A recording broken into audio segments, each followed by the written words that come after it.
یجاہدون فی سبیل اللہ ولا یخافون لومۃ لائم، ہے نا، اور کسی ملامت کرنے والے کی ملامت کی کچھ پرواہ نہیں کرتے یہ خدا کے عشاق، کسی کی ملامت کی کچھ پرواہ نہیں کرتے۔ یا لائمی کف الملام عن الذی اغناہ طول سقامہ و شقائہ، ہے نا، کسی کے عشق کی بیماری میں مبتلا ہوں، شکایت سے اور ملامت سے کیا ہوتا ہے؟ بات سمجھ میں آئی کہ نہیں؟ ہاں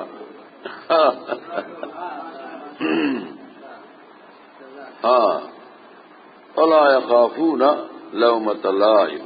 آگے عجیب بات فرمایا کہ ذالک فضل اللہ، اس طرح کی محبت عطا ہو جانا اور ایسے اخلاق کا عطا ہو جانا، ہے نا، یہ تو ہے اب تعالیٰ کا بہت اونچا فضل ہے، بہت بڑھیا فضل ہے۔ ترجمے کے لیے قرآن پاک کے محاورات کو سمجھنا چاہیے، سیاق و سباق کو سمجھنا چاہیے۔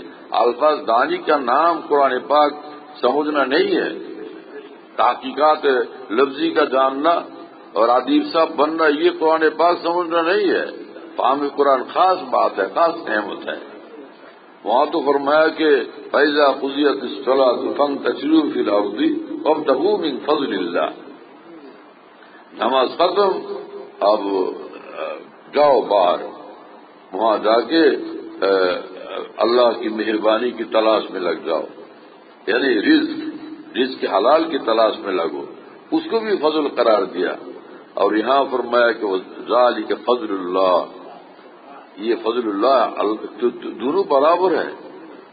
چاول جو ہے اور دال، چاول اور دال، مسور کی دال، ہے نا، اور یہ چند چیزیں، سبزی، ترکاری، اور اللہ کا ہو جانا، اللہ کے ساتھ خاص تعلق ہو جانا، ولایت خاصہ حاصل ہو جانا، ان کا عاشق بن جانا، ان کا دیوانہ بن جانا، اور قلب و جاں کا ان کے لیے جلوہ گاہ بن جانا، وہ بھی فضل ہے، یہ بھی فضل ہے، دونوں برابر ہے۔ تو پھر ترجمہ کیسے کرو گے پھر؟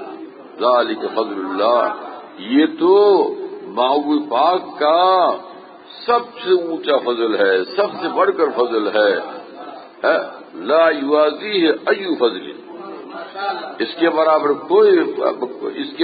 کوئی فضل نہیں ہے، اس کا رتبہ کوئی رتبہ اس رتبے کو نہیں پا سکتا، ہے نا۔